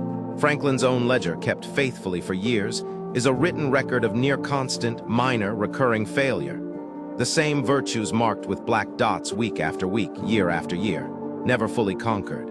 What the ledger actually demonstrates is not the achievement of perfection, but the value of the tracking itself, conducted with total honesty, and sustained over a length of time most people never commit to. Franklin credited the practice, imperfect as its results were, with a meaningful share of whatever equanimity and usefulness he felt he achieved across his long public life as a printer, scientist, diplomat, and statesman. There is a structural resemblance here worth naming directly, because it draws a straight line across 2,000 years of the discipline this documentary has been tracing. Franklin's ledger is functionally the same instrument as Marcus Aurelius's nightly notebook, a private, honest, regularly repeated audit of one's own conduct against one's own chosen standard, conducted specifically because the standard, left unmeasured, tends quietly to erode. The difference is only one of format. Marcus wrote in continuous prose, wrestling with a single idea until he had reasoned his way through it. Franklin, trained as a printer and already inclined toward the practical and the measurable, built a grid, 13 rows, 7 columns, a small black dot for every recorded lapse. Both men arrived, independently, at the same underlying discovery. that a mind left to audit itself only in memory, without some durable external record, will consistently and unconsciously grade its own conduct more generously than the truth actually warrants, and that the discipline of writing the failure down, plainly, in ink, is very often what keeps a person's actual standard from slowly drifting downward without their noticing that it has moved at all. For most of human history, discipline was understood the way the philosophers we have just examined understood it. As a practice, refined through observation and repeated across generations, tested against real lives rather than laboratory conditions. It is only in the last 100 years that scientists have attempted to study discipline the way they study any other measurable human capacity. And what they have found, again and again, is that the ancients were not simply telling inspiring stories. They were describing, in the language available to them, mechanisms that modern psychology and neuroscience can now observe and measure directly. The most famous of these studies began in the late 1960s, in a small room at Stanford University, where the psychologist Walter Mischel and his colleagues sat preschool-aged children down at a table, placed a single marshmallow in front of them, and made an offer. Eat the marshmallow now, or wait a short period alone in the room and receive 2 marshmallows instead. What followed became one of the most widely cited experiments in the history of psychology. Some children ate the marshmallow within seconds of being left alone. Others devised elaborate strategies to endure the weight, covering their eyes, turning their chairs away from the treat, singing quietly to themselves, physically distracting their own attention away from the temptation in front of them. In a display of self-management remarkably similar in spirit to Epictetus, advising his students to redirect their focus away from what was not within their control.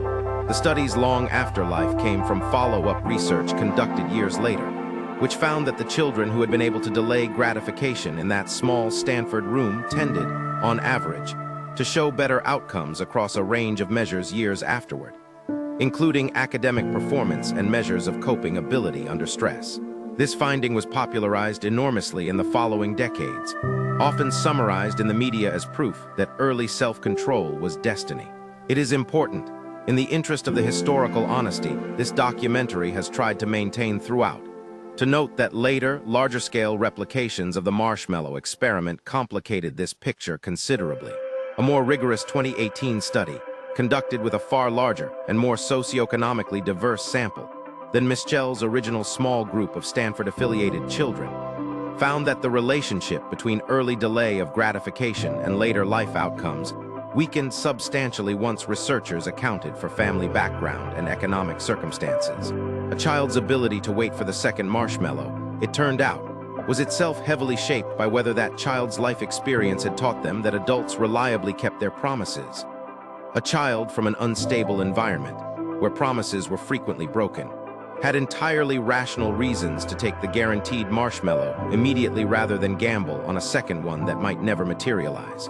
This correction does not overturn the underlying insight so much as sharpen it, in a direction the ancient philosophers would likely have found familiar. Discipline, it turns out, is not purely an innate trait some children simply possess and others lack, fixed at birth and unchangeable thereafter.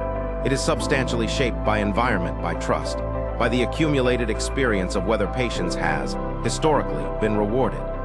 This is, in essence, the same claim Confucius made about the decades required to build disciplined character through repeated practice, and the same claim embedded in the Spartan insistence that discipline be trained deliberately from age 7 rather than left to chance.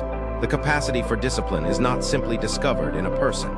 In large part, it is built through environment, through repeated experience, through the deliberate architecture of habit, which is, in fact, encouraging news because it means the capacity remains available to be built at almost any stage of a person's life, not only in early childhood. Modern research on habit formation offers a second, closely related insight, one that speaks directly to why the ancient traditions we have examined relied so heavily on ritual and repetition, rather than on isolated bursts of motivated effort. Psychologists studying habit formation have generally converged on a basic structural model. A cue triggers a routine, which produces a reward, and with sufficient repetition, this loop becomes increasingly automatic, requiring less and less conscious willpower to execute over time. This is precisely why the Roman legion built the same camp every night in the same configuration, why the Spartan boys trained the same drills daily, until they became automatic, and why the Stoics recommended reviewing the same philosophical principles every morning and evening, rather than relying on inspiration to strike unpredictably. None of these traditions were relying primarily on willpower as a renewable personal resource to be summoned fresh each day.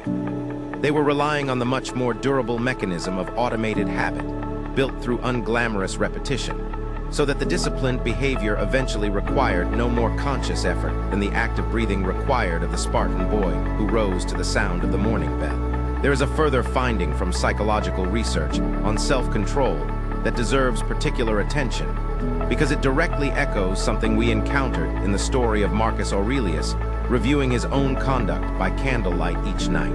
Research on self-monitoring has repeatedly found that people who track their own behavior, who keep some form of record of what they are doing and how closely it matches their intentions, show measurably better adherence to their goals than people relying on intention alone, without any structure of self-observation. Marcus's meditations were not merely philosophical reflection. Functionally, they were also a self-monitoring practice, a nightly audit performed by a man who understood whether or not he could have articulated it in the language of modern behavioral science. That discipline maintained in the dark, unexamined, tends to erode, and that the simple act of writing an honest account of one's own conduct is itself one of the more powerful tools available for keeping that conduct aligned with one's stated values. Neuroscience offers one further piece of this picture, and it helps explain something every tradition examined in this documentary already seemed to understand intuitively. That discipline is genuinely harder for the young and grows more available with age and practice.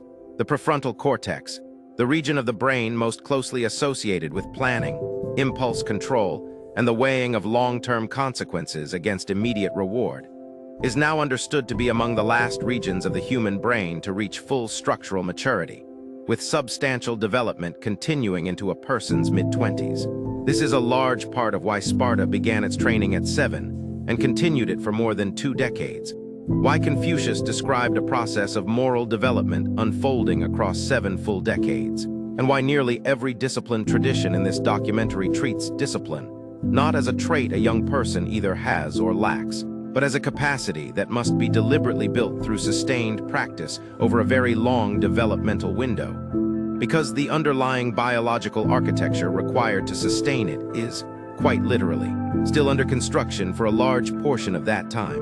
Researchers studying the brain's reward circuitry have also found that the same neural systems activated by anticipated pleasure can, with sufficient practice, be recruited to respond to the anticipated satisfaction of a disciplined choice itself, meaning that the calm competence Zeno, Marcus Aurelius, and Musashi each describe in their own writing was not merely a philosophical stance adopted through force of argument, but very likely reflected genuine, measurable changes in how their brains had come, through years of repetition, to process the moment of temptation itself.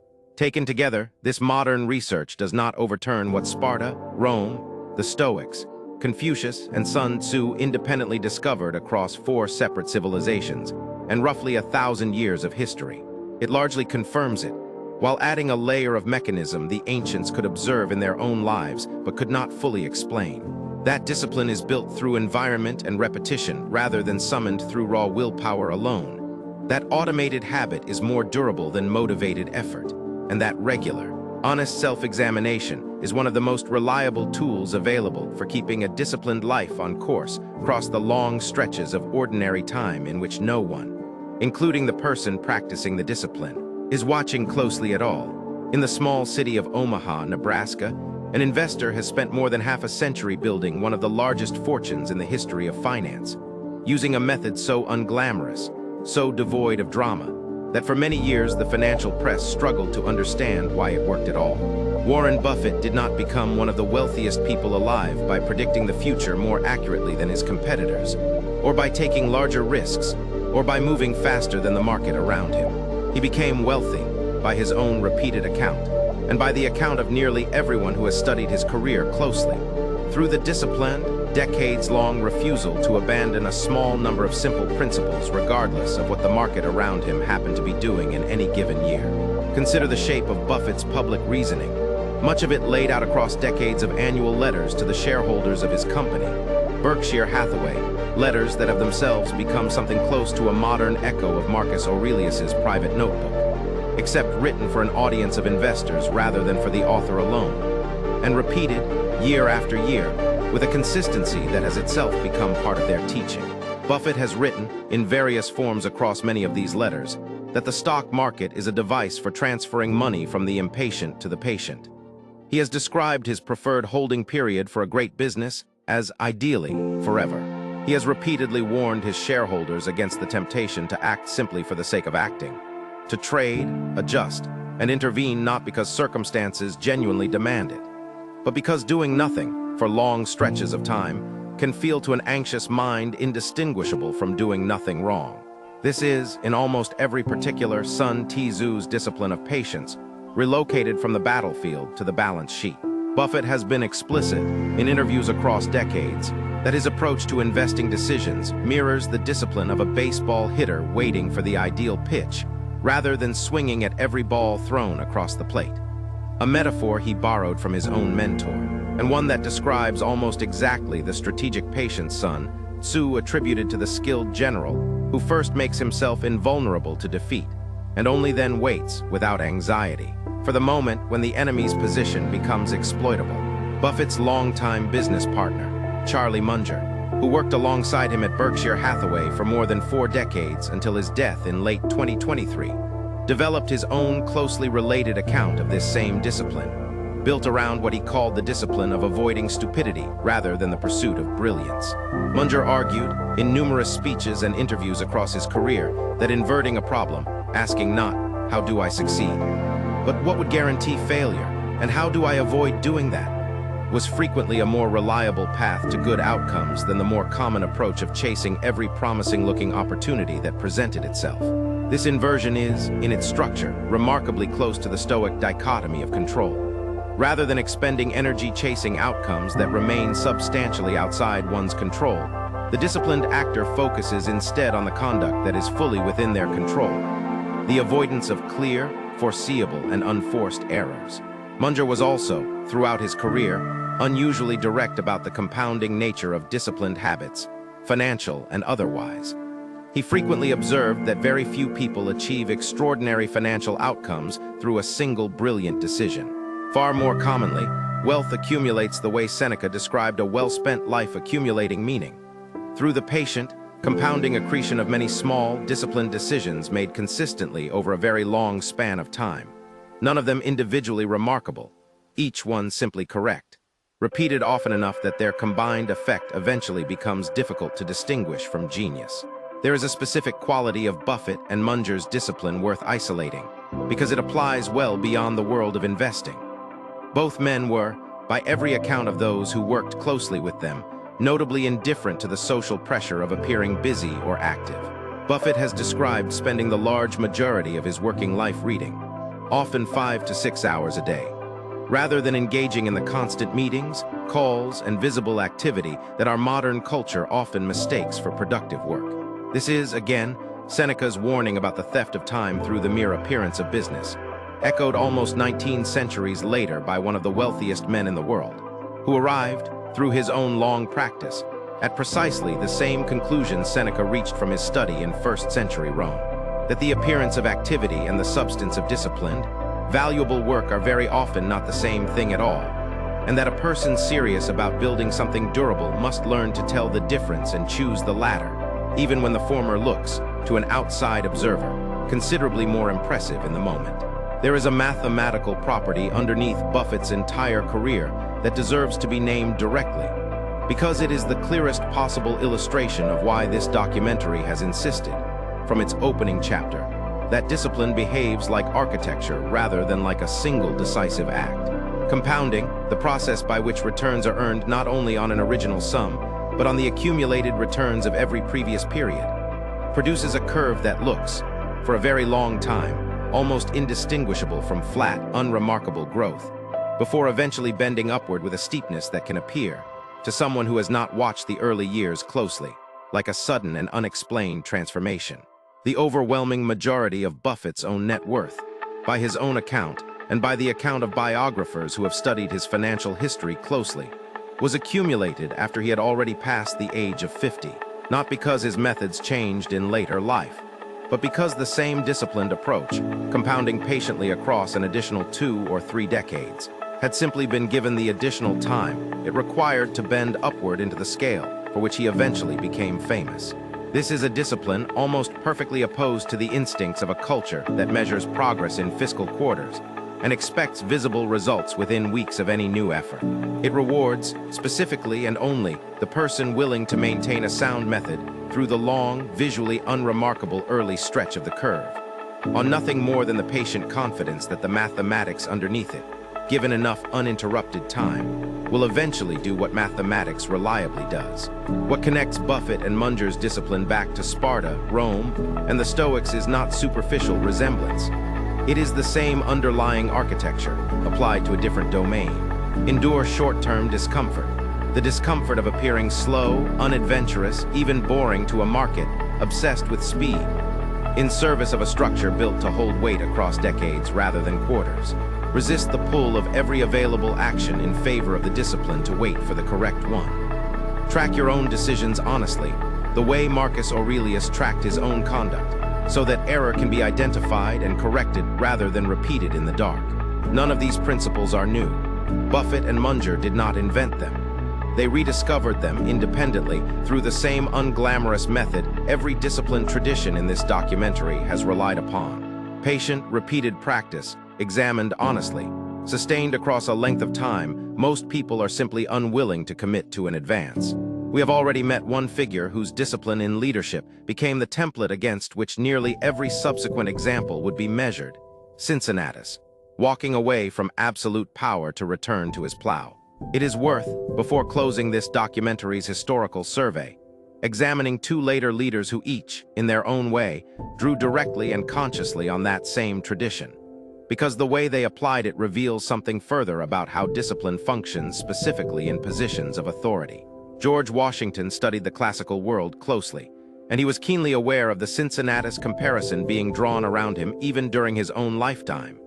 His aides and contemporaries invoked the parallel explicitly, and Washington himself seems to have understood the symbolic weight of his own choices in these terms. At the end of the Revolutionary War, with the Continental Army still under his command and his personal popularity at a height that could plausibly have supported almost any political ambition he chose to pursue, Washington resigned his military commission to Congress and returned to his farm at Mount Vernon. Years later, after serving 2 terms as the first president of the United States, at a moment when he could very likely have been re-elected indefinitely, he declined to seek a 3rd term, establishing a precedent of voluntary relinquishment of power that held, by informal custom, for a century and a half of American history before eventually being written into constitutional law. The discipline on display in both of these decisions is precisely the discipline Cincinnatus modeled roughly 2.25 thousand years earlier. Not the discipline of enduring hardship, but the far rarer discipline of relinquishing power voluntarily. At the exact moment retaining, it would have been not only possible, but, by the standards of nearly every other political leader in recorded history, entirely expected. Abraham Lincoln offers a different register of the same underlying discipline, one closer to Sun Tzu's discipline of patience than to Cincinnatus's discipline of restraint.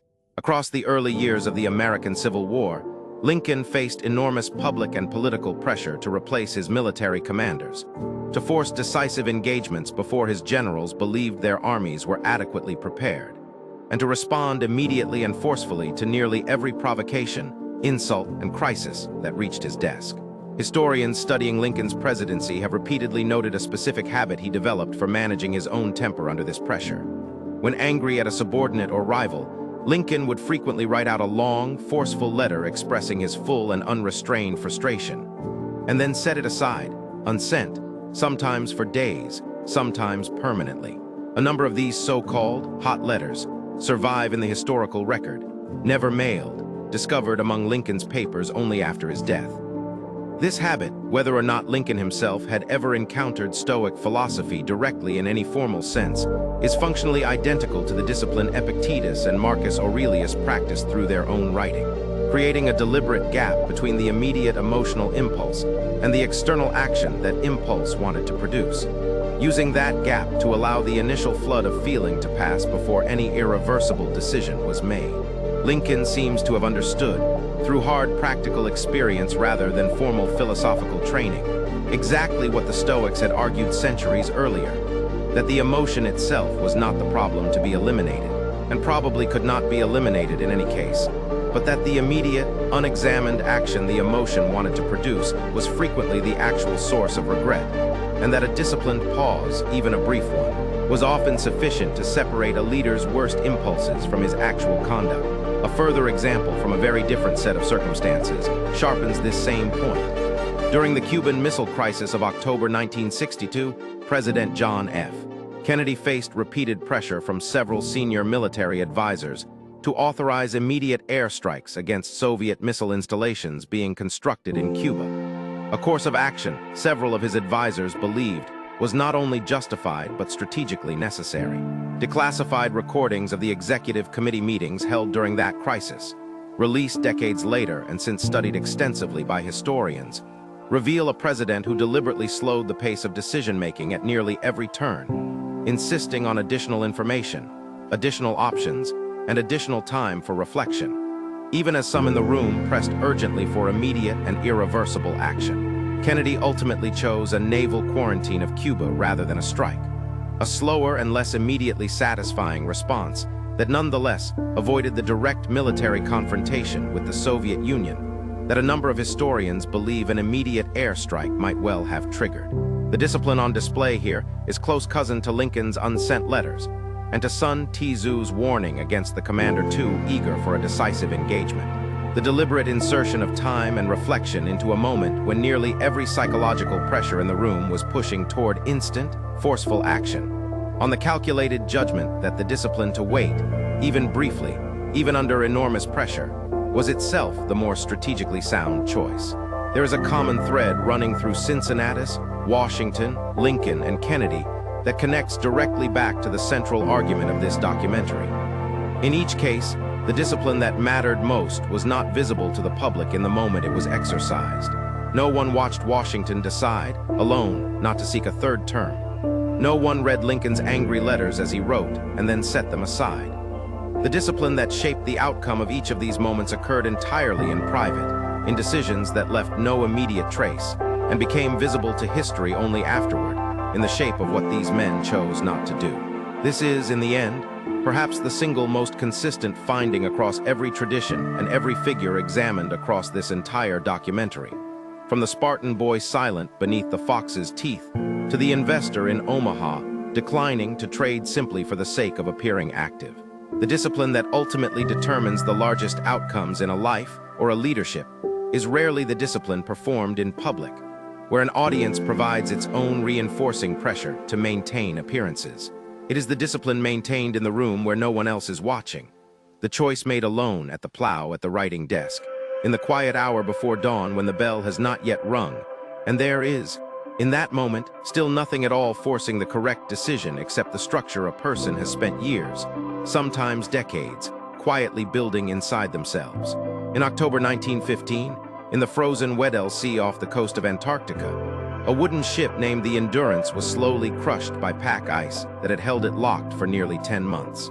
Its captain, the Anglo-Irish explorer Ernest Shackleton, stood on the deck and watched the vessel that had carried his crew of 28 men toward the South Pole break apart beneath them, stranding the entire expedition on drifting sea ice, roughly 1,200 miles from the nearest outpost of human civilization, with no radio, no prospect of rescue, and no one on Earth aware of their location. What followed is now one of the most studied survival narratives in the history of exploration, not primarily for its drama, though the drama is considerable, but for what it reveals about the specific discipline required to hold a group of frightened, exhausted people together across nearly 2 years of genuine peril, without losing a single member of the expedition to the ordeal. An outcome that, given the scale of the disaster, is considered by historians of polar exploration to be little short of extraordinary. Shackleton's own diary entries and the accounts of his crew, recorded most thoroughly by the expedition's photographer Frank Hurley and later compiled by historians drawing on multiple survivors' journals, describe a leader whose discipline expressed itself most consistently not through displays of physical toughness, though he possessed plenty of that, but through an almost obsessive attention to the psychological state of his men. He maintained the ships, and later the camps, normal rhythms of meals, rest, and small rituals of civility for as long as any material possibly could, understanding, apparently by instinct rather than any formal training, that structure and routine were themselves a form of psychological armor against despair. When morale flagged during the long, dark months of drifting on the ice, Shackleton is recorded as having redistributed tasks, organized games, and deliberately kept the men who complained most, or who seemed most likely to develop into sources of division, in his own tent rather than isolated among the crew, so that he could monitor and manage their state directly rather than allow resentment to spread unsupervised among the men. After the ice finally destroyed the ship entirely, and later broke apart beneath the camp itself, Shackleton's crew took to 3 small lifeboats and reached the barren, uninhabited Elephant Island solid ground for the first time in nearly a year and a half, but still hundreds of miles from any hope of rescue. Shackleton then made the decision that has become the centerpiece of the entire story. He selected 5 men to accompany him on a modified lifeboat, the James Caird, for an open ocean crossing of roughly 800 nautical miles through some of the most violent seas on the planet, aiming for a tiny, easily missed island called South Georgia, where he knew a whaling station might still be in operation. The navigator on that voyage, Frank Worsley, had to calculate their position using only a sextant, a chronometer, and brief, unreliable glimpses of the sun through storm cloud. In a small open boat being thrown by waves the crew's own accounts describe as taller than the vessel itself. A navigational error of even a few degrees, sustained across 800 miles of open ocean, would have carried them past South Georgia entirely and into the empty expanse of the South Atlantic, with no possibility of correction and no second landfall for thousands of miles. The crossing took 17 days. They found the island. Even then, the ordeal was not finished. Shackleton and 2 companions, discovering that the whaling station lay on the opposite side of South Georgia from where they had landed, and with their remaining boat unfit for a further sea voyage around the island's coast, chose to cross the island's previously unmapped interior mountains on foot, with no proper climbing equipment, in a continuous 36-hour march, because stopping to rest in the extreme cold, they judged, carried a genuine risk of freezing to death in their sleep. They reached the station. Every one of the 28 men who had set out on the Endurance was eventually rescued alive. What Shackleton's expedition offers this documentary that no other figure quite provides is a portrait of discipline exercised almost entirely under conditions of pure, unrelenting crisis, with no institutional structure, no accumulated cultural tradition of training, and no time to build the kind of decades-long habit that Confucius or Musashi describe. Shackleton's discipline had to be constructed, largely in real time, out of whatever psychological resources he had already built into himself before the ice closed around his ship, which is, in the end, precisely the point. The discipline that held 28 men together across nearly 2 years of genuine mortal danger was not invented in the moment the crisis began. It was the accumulated result of everything Shackleton had already practiced and internalized about himself long before the Endurance ever sailed. Arriving, when the emergency finally came, already fully formed, the same way the Roman legions come under attack had already been built, months in advance, in the nightly construction of an ordinary camp. We have traveled a long way across a great deal of history to arrive at a fairly modest, practical question. What specifically does a person do with all of this? It would be a betrayal of everything this documentary has argued so far to offer, at this point, a tidy list of 5 habits to adopt this week. Discipline, as every figure we have examined understood it, is not a technique to be applied quickly for fast results. It is an architecture built slowly, and the traditions we have surveyed converge on a small number of structural principles rather than a large number of specific tactics. Principles flexible enough to be applied to almost any domain of a modern life, whether the goal is financial, physical, creative, or simply the quiet ambition to become a steadier and more honest version of oneself. The first principle, drawn most directly from Sparta and from Confucius, is that discipline becomes durable only once it stops being experienced primarily as an act of will and becomes, instead, a component of identity. The Spartan boy did not decide each morning whether to endure hardship. He had simply come, through years of communal reinforcement, to understand himself as a person for whom endurance was not optional. Confucius described a nearly identical transformation unfolding gradually across 7 decades, from setting the mind on learning at 15 to acting rightly without effort at 70. The practical translation of this principle for a modern life is straightforward to state and genuinely difficult to practice. Rather than treating a discipline as a task to be willed into existence each day, I am trying to write every morning. It is worth deliberately, repeatedly, reframing that discipline as a description of who one already is. I am a person who writes every morning. And then, crucially, accumulating enough consistent evidence through actual repeated behavior that the description becomes true rather than aspirational. The second principle, drawn from the Roman legion's nightly camp and from Marcus Aurelius's candlelit notebook, is that discipline is built through rehearsal rather than through raw exposure to difficulty in the moment it actually arrives. The legionary was not calm in battle because he was naturally fearless. He was calm because he had already performed the relevant actions, under fatigue, thousands of times before the battle ever began. The practical translation here is to identify, in advance, the specific difficult moments a discipline is likely to encounter. The exhausted evening when exercise feels impossible. The tempting shortcut when integrity is inconvenient. The angry impulse when patience is difficult. And to rehearse the intended response to each of these moments deliberately, before they arrive, whether through visualization, through written reflection in the manner of Marcus Aurelius, or simply through the accumulated experience of having already faced a smaller version of the same difficulty many times before. The third principle, drawn most clearly from Seneca and from Epictetus, is that discipline is strengthened, not weakened, by deliberately and periodically confronting the possibility of loss. The premeditation of evils that the Stoics practiced was not an exercise in pessimism. It was an exercise in preparation, designed to ensure that when genuine loss eventually arrived, as it does, without exception, in every human life, the mind meeting that loss would not also be facing the additional, avoidable catastrophe of total surprise.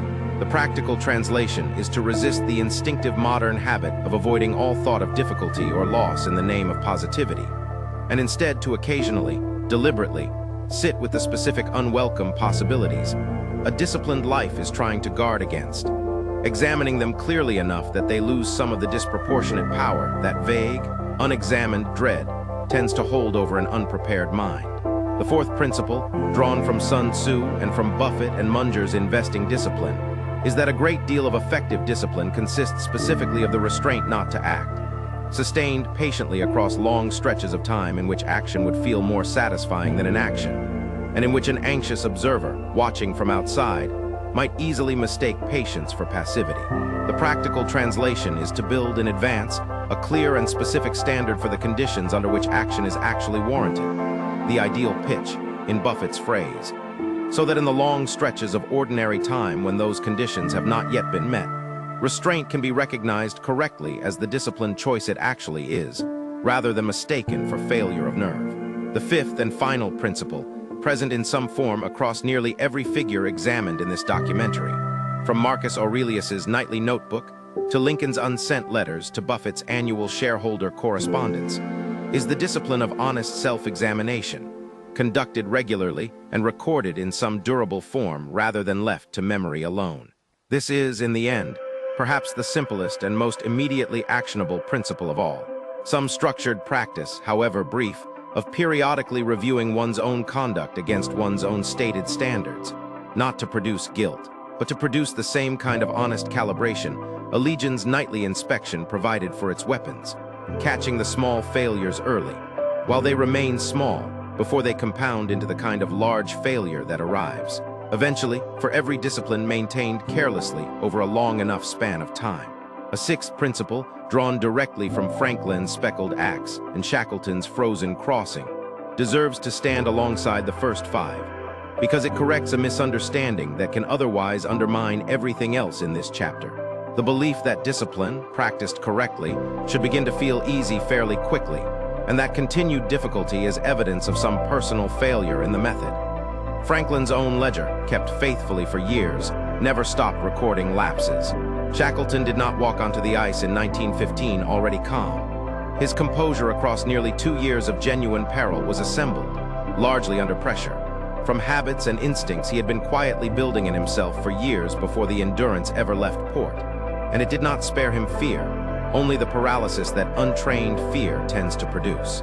The practical translation is to expect discipline to remain effortful for far longer than feels comfortable, in some cases permanently, and to judge its success not by whether the internal friction eventually disappears, but by whether, friction and all, the disciplined action still gets taken, week after week, dot after dot, crossing after crossing, regardless of whether that particular day happened to feel like a good one for it.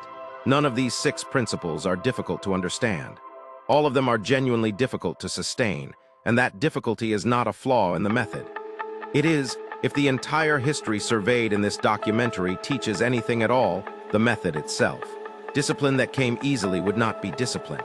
It would simply be preference, and preference, unlike the architecture we have spent the last several hours examining, does not hold weight when the weather turns, when fortune withdraws its favor, when the plow is waiting and the throne has just become available, when the marshmallow sits alone on the table and no one at all is watching to see what happens next. Imagine, one final time, a library at dusk. Not the burned ruin of Alexandria, though its memory hangs somewhere behind every library that came after it, but any library anywhere in the last quiet hour before closing, when the light through the windows has turned the color of old honey, and the last few readers are gathering their things without hurry. On the shelves around this imagined room sit the fox-bitten silence of a Spartan boy, the returned plow of a Roman farmer who held an empire in his hand and gave it back, the empty ceramic jar of a man who decided he needed almost nothing at all, the candle-lit notebook of an emperor who trusted almost no one, and so confided in a page instead, the opened veins of a statesman who spent a lifetime writing about time, and was finally asked to spend the last of his own, the single lamp of a former slave who owned nothing and taught an emperor everything, the hungry patience of a wandering teacher who measured his own becoming in decades rather than days, the sheathed sword of a strategist who considered the greatest victory the one that required no battle at all, the still water of a swordsman's undivided mind, a small grid of black dots kept faithfully by a printer who never fully mastered the one virtue he wanted most, an open lifeboat crossing 800 miles of frozen ocean with a navigator's calculations standing between 28 men and oblivion, a small child in a research laboratory choosing, with great effort, to look away from a marshmallow, and an old man in Omaha, reading for 6 hours in a quiet office, in no particular hurry to do anything else. None of these people knew each other. Separated by continents, centuries, languages, and circumstances so different that a Spartan boy and a Nebraska investor would scarcely recognize each other as belonging to the same species of concern, they nonetheless arrived, independently at the same fundamental discovery, turned over and re-examined in every generation since, that a life capable of holding real weight is built the way a cathedral is built, one ordinary stone at a time, set with care, according to a pattern maintained with a consistency that owes nothing to how anyone happens to feel on any particular morning. This is, perhaps, the most honest thing that can be said about discipline, after everything this documentary has tried to show. It is not a single dramatic decision, made once, in a moment of clarity, and then possessed forever afterward like a trophy on a shelf. It is closer to the bell that rings each morning in the Spartan courtyard, a sound that returns, day after day, asking nothing more than what it asked yesterday, and what it will ask again tomorrow. Most mornings, the answer to that bell will not feel remarkable. Most mornings, discipline looks exactly like an unremarkable stone, cut from an ordinary hillside, indistinguishable from 1,000 others. But stack those stones carefully enough, in the right order for long enough, and something happens that no single stone could ever have predicted about itself. A structure rises that can hold a roof over an entire life. It can hold steady through the storm that scatters people who never built anything at all. It can still be standing, quietly, decades later, when the person who laid the first stone has long since stopped noticing the weight it carries, because the weight, by then, no longer feels like effort. It simply feels like the shape of who they have become. The bell is ringing again, somewhere this morning, as it has for several thousand years. What a person chooses to do with that sound remains, now as it has always been, the one thing entirely their own to decide. Every person in this film believed, at some point in their life, that they were beginning too late, working with too little, or facing a hardship no discipline could survive. The boy in the agoge did not choose the empty bowl he was given. Epictetus did not choose the leg he was left with. Zeno did not choose the storm that wrecked his ship off the coast of a city where he knew no one. Discipline, as they each discovered, was never a reward waiting for the moment their circumstances finally became easy. It was the specific tool they reached for because their circumstances had not. That is, in the end, the only honest thing this library has to offer. Not a promise that the bell will ever stop ringing, or that some future morning will arrive when the reeds feel softer than they do today.